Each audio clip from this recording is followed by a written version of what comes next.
मेरे को 2008 में पट्टा मिला और 2008 में पट्टा मिलने के बाद मैं 2013-14 में ये बाड़ी लगाया और ये बाड़ी मैंने खुद के पैसे से देवरी के बाज़ार में जाके 50 रुपये 60 रुपये के नग के हिसाब से एक एक झाड़ ऐसे मैंने 60 आम के झाड़ और 20 जाम के झाड़, अमरूद बोलते हैं उसको, और 10 नींबू है और ऐसा यहाँ ये बाड़ी का प्रगति किया हूँ। तो ऐसे मैं हल्दी और मिर्ची मेरे को 22 या 24 कट्टे हो गए थे इस साल की उन्नति में।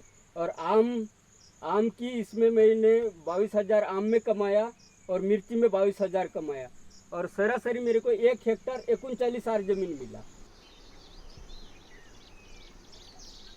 आमचा जो आर्थिक उपजीविका आहे हे आमची साध्य झाली। या उत्पन्नातून आमच्या परिवारामध्ये आरोग्यसंदर्भामधला एक महत्त्वाचा पॉईंट आम्हाला एक सपोर्ट झाला। दुसरी गोष्ट, आमची जी मुलं आहे शिक्षणासाठी जे अगोदर आपल्या गावामध्ये शिकवत होतो बाहेर आम्ही शिक्षणासाठी बाहेर पाठवत होतो। दोन पीक घेतल्यामुळे आमचे कसे पैसे त्याच्यामध्ये वाढले आहेत। म्हणजे जसं की पहिली एक पीकमुळे आम्हाला 30,000 होत होते, आता त्याचं डबल झालं, तर आता 60,000 रुपये पर वर्षी आम्ही कमवतो। त्याच्यामुळे आमचं डबल इन्कम झालं।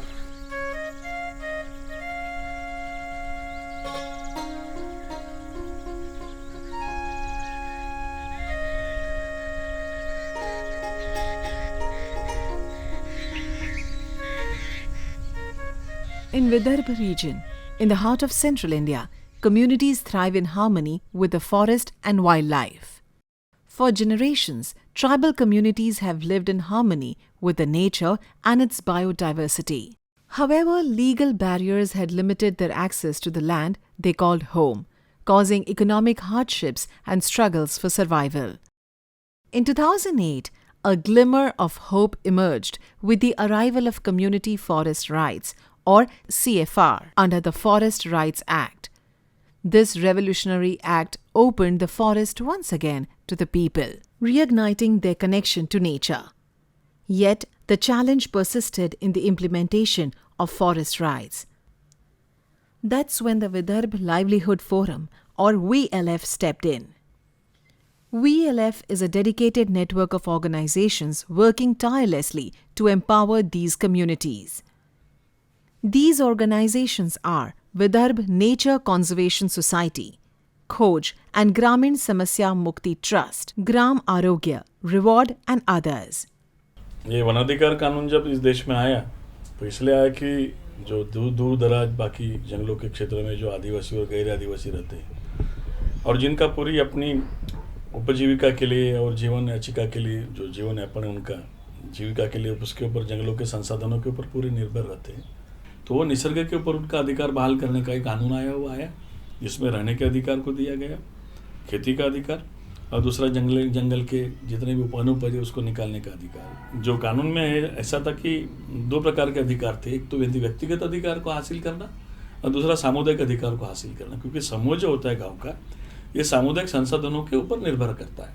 वहाँ के रास्ते, वहाँ का जंगल, वहाँ का पानी, वहाँ के तालाब, और फिर हमने सामुदायिक जो अधिकार जो होता है उसको लेने की प्रक्रिया, प्राप्त करने की प्रक्रिया गाँव ने शुरू कर दी। तो पहला जिला गढ़चिरौली आया जहाँ 750 गाँव में ये सामुदायिक वनाधिकार बहाल किया गया और उसके बाद में लगभग 400-450 गाँव को, ग्राम सभाओं को ये अधिकार गोंदिया जिला में बहाल किया गया। दूसरा जिला हुआ जो 2010 में 11 के बीच में हो गया। फिर जाके मेलघाट में 47 गाँव को ये अधिकार दिया गया, फिर यवतमाल को दिया गया। ये प्रक्रिया शुरू हुई, साझी प्रक्रिया रही, सब लोगों ने मिलकर काम किया। हमारे साथ में शासन के अधिकारी भी रहे हैं, आदिवासी विकास विभाग, वन विभाग, ये सारे जो शीर्षस्थ अधिकारी थे उन लोगों ने बहुत सपोर्ट किया। तो ये प्रक्रिया जब हम लोगों ने शुरू करी तो यहाँ के पूरे जंगल के इलाके में हम लोग ग्राम सभा के साथ में घूमे। ग्राम सभा के साथ में मिलकर उनके सामूहिक वन अधिकार का दावा जो था वो दाखिल किया गया और लगभग 2012 तक इन दावों के ऊपर की प्रक्रियाएं चलते रहीं।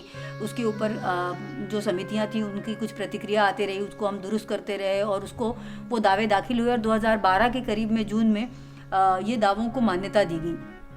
जब ये प्रक्रिया हम लोग कर रहे थे तो उस समय ग्राम सभा को भी लग रहा था कि हम जिस जंगल के ऊपर में अपना अधिकार मांग रहे हैं उसका बहुतेक जो इलाका था वो इलाका तो लगभग बंजर या जिसको हम कहें कि बैरन ज़मीन के बराबरी का था।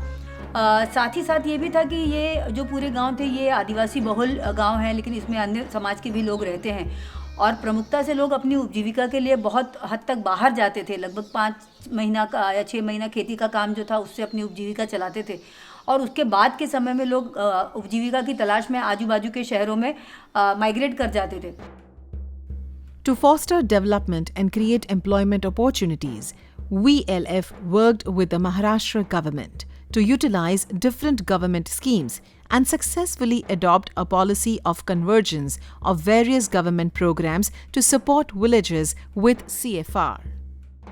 धीरे धीरे चलते चलते ये समझ में आया कि जब हमारे अधिकार हमें मंजूर हुए तो हमें लगा कि हमें अगर अपने जंगल को दोबारा खड़ा करना है तो हमें ऐसे ही किसी कानून का सहारा लेना पड़ेगा। और तब हमें ध्यान आया कि मनरेगा एक ऐसे हमारे पास में साधन था कि जिसके साथ में हम लोग अपने जंगल को लेकर साल में 100 दिन तो केंद्र सरकार की गारंटी थी, लेकिन महाराष्ट्र में क्योंकि महाराष्ट्र की अपनी योजना भी थी तो महाराष्ट्र सरकार की साल भर की गारंटी थी। तो उसके चलते हम लोगों ने अपने जंगल में काम करने की शुरुआत की।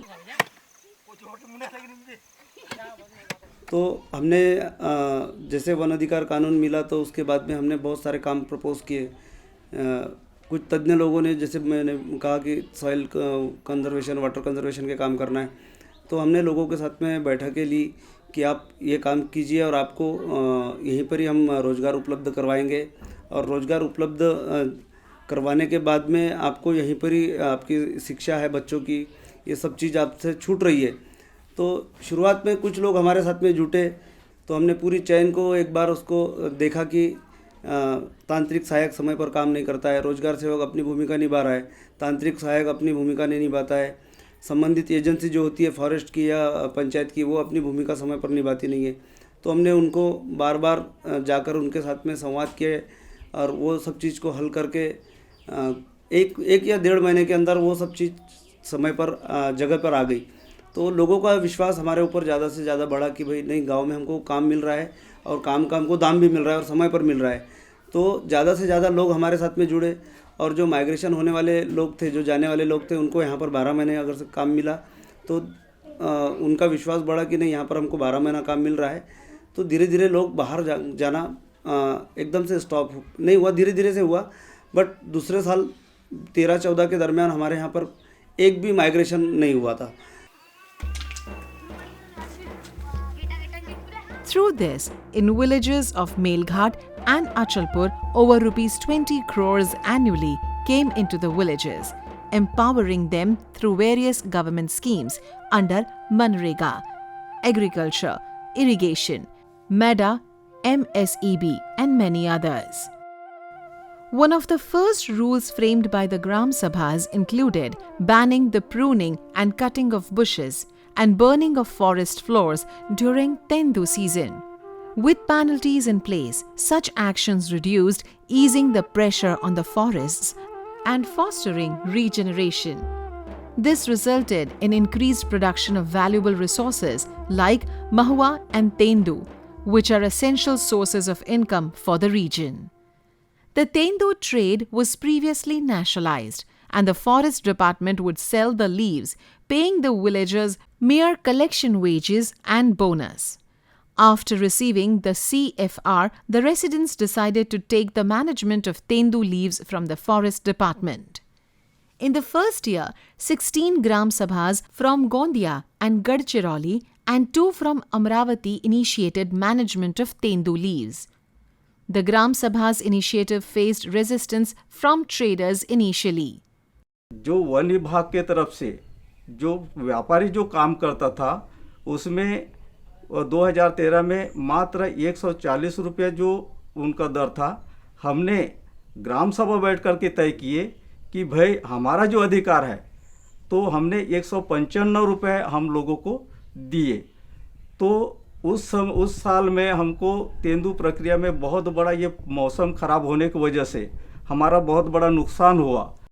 तो हम सोचे कि भाई सामने जो हमको जो अधिकार मिला, जो संवर्धन करना, जंगल का पुनर्निर्माण करना, इसमें हमने जो ज़्यादा से ज़्यादा जोर दे करके हमने काम किया।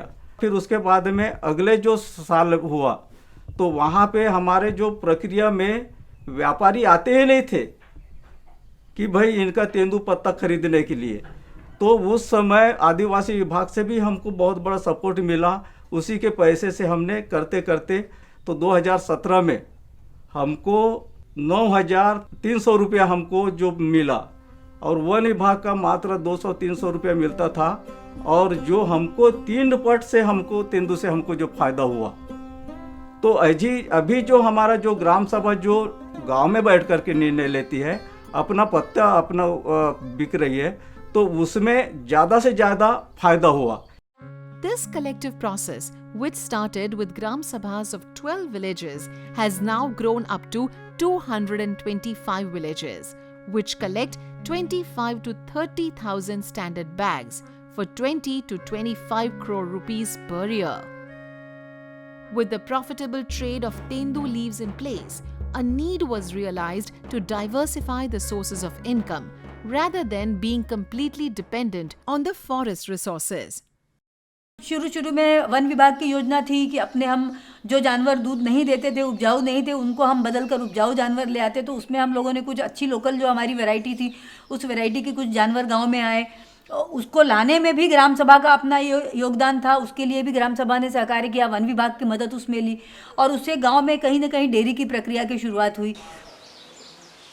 कुछ और समय आगे गया तो हम लोगों ने और कन्वर्जेंस की प्रक्रिया के माध्यम से अलग अलग सरकारी विभागों की जो योजनाएं थी उसके कन्वर्जेंस के माध्यम से पोल्ट्री का काम गांव में हुआ, खेती में सुधार लाने का काम हुआ। कुछ जगहों पर फिशरीज़ का काम भी, उपातखेड़ा का हमारा जो यहाँ का क्लस्टर है वहाँ पर मत्स्य व्यवसाय का काम भी तालाब में शुरू हुआ। तो ऐसे अलग अलग जगह पे जो भी संसाधन लोगों के पास वन के अंदर में मौजूद थे, उसका इस्तेमाल करते हुए हम अपने उपजीविका को कैसे मजबूत कर सकते हैं, इसको लेकर एक कार्यक्रम जो था वो चला। जब दोबारा ही कानून आ गया तो कानून में मछलियों के अधिकार और पानी के अधिकार और जल के आधार पर जो भी कुछ उपजीविका के कार्य होंगे उसका अधिकार इसमें बहाल किया गया। और ये हमारा जो पूर्वी क्षेत्र है, ये पुराने तालाबों का बहुत बड़ी श्रृंखला रही है। 16,000 तालाब लगभग ये महाराष्ट्र में, ये 2-3 जिला में, नागपुर, गोंदिया, भंडारा, चंद्रपुर, गढ़चिरौली, इसमें गैजेट में लिखे हैं। ये सब तालाब में हमारे भी क्षेत्र में इसको अधिकार बहाल हुआ है, सामुदायिक अधिकार। सामने में एक तालाब है बाजू में, वो तालाब अभी भी देखने को मिल जाएगा, लेकिन हम वहाँ पर मछली का व्यवसाय करते हैं। वहाँ मछली आज के तारीख में कम से कम 10 से 20 क्विंटल तक के मछली का आवक है वहाँ पर। उसमें हम 100 रुपया, 150 रुपया, जैसा भी उसका रेट मिलता है उस रेट के अनुसार से हम उसको बेचते हैं और गांव का फायदा हो रहा है। तेंदू से ज़्यादा तो मछली का आवक दिखता है मेरे को, लेकिन हम करें क्या। हमारे पास हम लोग एक ऐसे लोग भी है, हमारे धार्मिक आदमी, हम पछताते हैं कि कहाँ के धार्मिक आदमी बन के पछता गए। यहाँ हमारे पास मछली है, खाने वाले कम, इसलिए हम बाहर में बेचते हैं। मछली बहुत है हमारे पास में। With different sources of income and benefits from the government schemes, through convergence, the villagers and communities as a whole are using a part of the earnings towards the development of the region. सार्वजनिक निधि जो निर्माण हो रहा है, ये सब तेंदुपत्ता में हुआ, फिशरी से, इसमें से 5% पैसा लोग अपने लिए भी खर्चा करें। केवल लोग अपने खुद के लिए नहीं करे, उसमें से रास्ते भी बनाए गए, जो तालाबों से मट्टी निकाली गई, उसमें से खेत में जाने वाले रास्ते, गांव के रास्तों को भी लेवलिंग किया गया।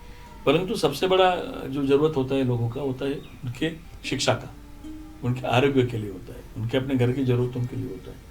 ज़्यादा पैसा मिलेगा, बेहतर शिक्षा दे पाएंगे अपने पाल्यों को।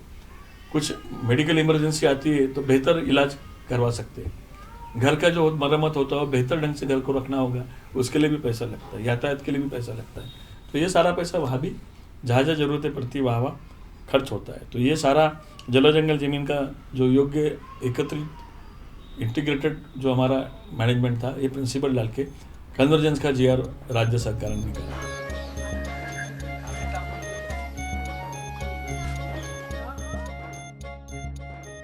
The successful outcome proved the power of collective effort and the impact of CFR in empowering communities and securing their livelihoods. In many villages, women's SHGs have taken over fair price shops. Many benefited from the Forest Department's program of reducing fuel wood consumption through supply of LPG. This helped reduce women's drudgery and they could give time to the collective process of Gram Sabhas. 45 quintal गेल्या वर्षी घेतलेले होते. 45 quintal पोकेल सुमताम आधा Wanda भी खरेदी करता मिंदी कुलता Wanda वादावना यांडा खरेदी सुमतना इका व्यापाऱ्याक तानादा वीट होता. आम एकत्र दांदा कांडा तुम सब लोग कुल कास्ते का राकेर आम शुटे चांगले वाटी लांडा गी आम्ही वेगाळ सावाने देव गुणगोटा पेतांडार आम्ही वेगाळ लेंग शेतडसी ले देव आम्ही वेगाळ लेंग नुविकुल ले देव ते इंडी पेना यड पाइपलाइन वाती नादने बदल आम बोवाव शुटे मुस से दातु मेंतना ओकोती सामूहिक शेती काढा तुम ते सब शेतकऱ्या के रोको वेग अको जागांग वातू मोकोती दांदा का तुम पिल्ला कुल एकत्र दांदा का तुम पेदाल एकत्र आदाल सुम दांदा कार आणि एकत्र तापेंग एकत्र देवराल लोपेंग दिनांग आम्ही पाणी चालांडासा. These initiatives show how forests can thrive when people are allowed to protect and manage them. Gram Sabhas revived lost forests into thriving wildlife habitats. VLF's decade-long efforts have facilitated the recognition of rights in over 1,500 villages, empowering communities, conserving nature, and strengthening Gram Sabhas and their federations since 2010. Protecting over 1 lakh acres of forest land, VLF spearheaded natural regeneration efforts, plantation in over 5,000 hectares of forest land. Diversified livelihoods through fishing, dairy, poultry, improved agricultural practices, thus strengthening the livelihoods of the local communities. This harmonious coexistence between communities and nature paints a brighter future for the Vidarbha region in this central Indian region and creates hope for other Gram Sabhas in neighboring states.